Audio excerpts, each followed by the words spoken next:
everyone. Before we go ahead and begin your lecture, I just want to quickly go ahead and show you the Artha Point portal where all the courses would be available for the students. So what you have to do is, if you are a semester student, economic honors semester student, you have to go to courses.arthapoint.com_learn. And on this portal, you have to go ahead and go towards the end and you will find courses which will be related to Delhi University economic semester exam.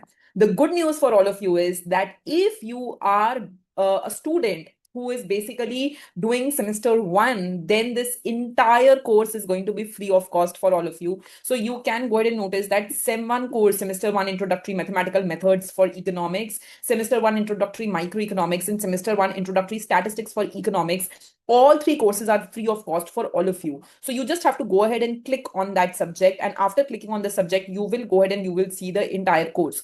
Now, one thing I want to go ahead and I want to highlight that this year again, I am redeveloping the course for all of you because there was a request from many students that the entire course was in English and they wanted a mix of Hindi and English. They wanted some part in Hindi and some part in English. So I am revamping the course. So यहाँ पर if you will go ahead and if you will be seeing the unit 1, it will be revamped unit 1 जिसमें Hindi plus English होगा. But if you will be going ahead and if you will be seeing unit 1 का chapter 2, this relation and function, continuity and differentiation, these are all from the previous year. So I'm going to ask the team to write in the bracket that these are your last year videos.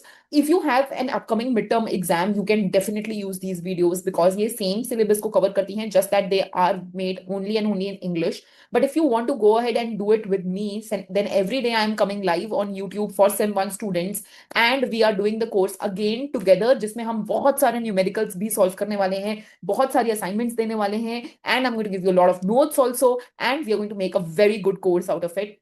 So make sure you come on the portal and you enroll for free. After this, you can go ahead and you can go to the next course जिसमें हम introductory microeconomics की बात कर रहे हैं. Again, the same thing holds here also. The entire course is recorded, but the entire course is completely in English, जिसमें कुछ भी हिंदी फॉर्म यूज नहीं किया गया है. This is absolutely in English. And if you want कि हम इसको इंग्लिश में रिकॉर्ड करें, so I have already started this journey. इस बारी जो हम YouTube पे लाइव ले रहे हैं, it is a mix of Hindi plus English. So you can go ahead and you can look at the latest course also. Again, I'm going to go ahead and tell the team कि यहाँ पे वो chapter 4 onwards mention कर देंगे that this is the last year course in the bracket 2025 का course material है.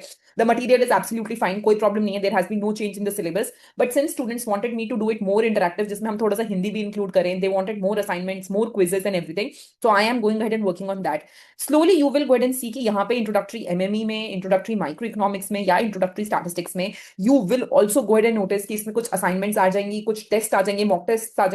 We will do some marathons towards the end and हम इस course को fab course बनाने वाले हैं. So make sure that you go ahead and register right now and you stay with us till the end of this course. Right? Same goes for introductory statistics. Also बच्चे introductory statistics का ये रहा आपका पूरा course. As I said, the entire course is very much available on the portal. जितना syllabus है everything, but again it's completely in English. इसको we are trying to revamp, make it in English, plus add more assignments, add more notes to the course. Post this, anyone else who is appearing for the semester exam, Sem 3, Sem 5, सारे courses यहाँ पे available हैं. You can go ahead and go through it. But the good news for semester 3 students is that we have one free course for all of you as well. So you can go into the semester 3 advanced mathematical method folder and यहाँ पे we are going ahead and uploading the course already. हमने start किया है multivariate optimizations के साथ and we have already done 3 lectures and we are going ahead and adding more lectures to it as well. Similarly, for semester 5 also you can go ahead and you can notice certain courses जहाँ पे game theory and economic growth and development है. And here we also go ahead and we also have a course which is related to your IED, which I am thinking of going ahead and recording this time. इस बारी मैं कोशिश करूंगी कि मैं free of cost सारे semester 5 के students को दे पाऊँ. Apart from that, it is very important कि जैसे ये ड्यू के सेमेस्टर के इको ऑनर्स के कोर्स हैं, यहीं पे this year we are going ahead and we are adding more courses for eco major, eco minor. Again semester 1, semester 3 के कोर्सेज यहाँ पे आ जाएंगे इको मेजर माइनर के लिए and a lot of them are going to be free of cost. Go ahead and enroll to this portal right away. Apart from that, you can also go ahead and explore the portal a bit more. There are a lot of other free contents also available on the portal. आप जाके अपना कुछ free content portal पे देख सकते हो. Like for example, we have bridging the rigor. ये आपके अभी बहुत ज्यादा फायदे के लिए नहीं है. This is basically once you go and get admission in a good place for masters. तो अब कुछ मैथ्स का कंटेंट दिया गया है for you to go head and help you understand that well. We also did some workshop on Python for economics and finance by Artha point, so you can go ahead and have a look at that as well. कुछ और चीजें भी हैं बच्चे जो free of cost available हैं. So whenever you go head and find some time, make sure that you go ahead and have a look at the free content as well. We have certain UG course also, so make sure that you also go ahead and you also refer us to your friends. Okay, happy learning. You can go ahead and jump into this lecture right away after this video. Thank you. Hello everyone. Today we will go ahead and look at one of the past year questions from constraint optimization. This is Delhi University ka 2024 ka PYQ question. Let us try to go ahead and solve this question together. ठीक है. PYQ करने से एक idea मिलता है कि chapter में से किस तरीके के क्वेश्चंस पीछे पूछे गए हैं. चलिए let's look into the first question. So question बोल रहा है I have to maximize the profit and I am given a production constraint. So बहुत simple है. I will go ahead and I will form a Lagrange beta. So Lagrange will be 64x minus 2x square plus 96y minus 4y square minus 13 minus lambda. 36 का constraint है. So x plus y minus 36. x plus y minus 36. ठीक है. ये हो गया step number 1. Step 1 is to form the Lagrange. Step 2 is to differentiate the Lagrange with respect to x. ठीक है.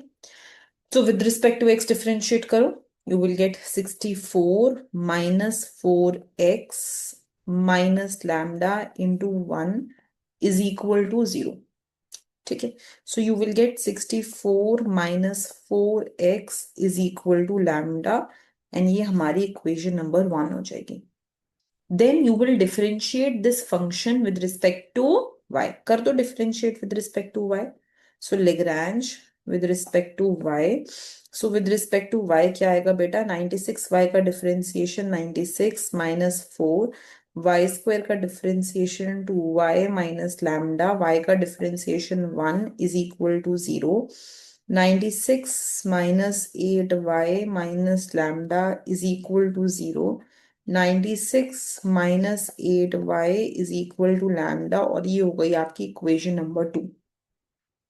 अब हम क्या करेंगे थर्ड इक्वेशन के लिए बेटा कि if lambda is greater than equal to 0 तो फिर we can go ahead and we can say that your lambda into x plus y minus 36 this has to be equal to 0. ये हमारा third equation है कि this lambda into x plus y minus 36 has to be equal to 0 has to be equal to 0. तो अगर हम assume कर लेते हैं if we go ahead and if we assume that this is suppose let's assume that we have an inequality that we need to go ahead and we need to satisfy. समझ पा रहे हो? This is nothing but complementary slackness ना बेटा जो हमने किया था. इसी कंडीशन को I can write like this also कि अगर ये लैम्डा क्योंकि product of two things is 0 so अगर ये लैम्डा 0 है तो x प्लस वाई माइनस 36 का 0 होना जरूरी नहीं है. It has to be less than 0 है ना. लेस देन 0 माने x plus Y less than 36 जो मेरा इनइक्वालिटी है माने x plus Y can be less than 36 if lambda is 0 ऐसे भी लिख सकते हैं. एंड एट ऑल पॉइंट्स मेरा इनइक्वालिटी भी सेटिस्फाई रहना चाहिए. So x plus Y should be less than equal to 36. You recall all of this. ये हमने कॉम्प्लीमेंट्री स्लैकनेस कंडीशन की थी सब बातें की थी कुन टक्कर भी पड़ा था. क्लियर है ये बातें? तो ये हमारे पास कुछ इक्वेशंस हैं जो आ गई हैं. अब अगर ये इक्वेशन मेरे पास आ गई हैं तो इन इक्वेशन में से I have got that 6 minus 4x is lambda and I have got 96 minus 8y is also lambda. तो हम क्या कर सकते हैं अब how can I go and how can I solve this further. क्या किया जा सकता है?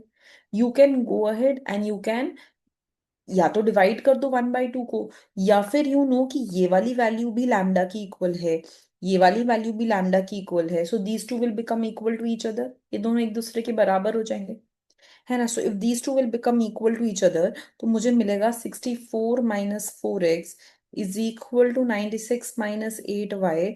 तो यहाँ से बेटा मैं सॉल्व कर सकती हूँ, I can bring everything on one side. 8y - 4x plus 64 - 96 is equal to 0 हो जाएगा। तो बेटा मिल जाएगा 8y - 4x is equal to 32। ये बात क्लियर होती है। टेक 4 कॉमन, तो बेटा मिलेगा 2y - x is equal to 32। तो बेटा 2y - x will be 8। 2y - x will be 8। ये बात भी क्लियर है। अब वापस चलो in the inequality. Our inequality is x plus Y should be less than equal to 36। हमारा जो इनइक्वालिटी है वो बोलता है x plus Y should be less than equal to 36।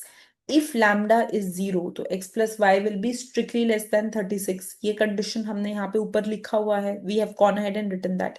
तो फर्स्ट कंडीशन हम ले लेते हैं, बिकॉज पहला कि हमें ये पता है दैट x प्लस वाई, ऐसे लिखते हैं that lambda into x plus y minus 36 has to be 0. So case 1 ले रहे हैं जिसमें lambda is greater than 0 and x plus y minus 36 is 0. Product of two things 0 है ना. So when product of two things is 0, तो the second one can be 0. So x plus y can be equal to 36. अभी if x plus y is 36, तो हम इन दो equation को simultaneously solve कर सकते हैं। So 2y - x will be 8, x plus y will be 36। बेटा two equation two variable सबको सॉल्व करना आता है। So from this equation number 2 आप x का वैल्यू निकाल लो, it will come as 36 minus y and you can put that value here. So you will get 2y - 36 minus y equal to 8। तो बेटा 2y - 36 plus Y equal to 8। तो बेटा 3y - 36 equal to 8। तो बेटा 3y कितना हो जाएगा, 36 plus 8, 8 9 10 11 12 13 14 43 44। 3y will be 44, है ना। तो y 44/3 हो जाएगा। If y is 44/3, तो you can go ahead and solve for x. So x will be 36 minus y. So 36 minus 44/3.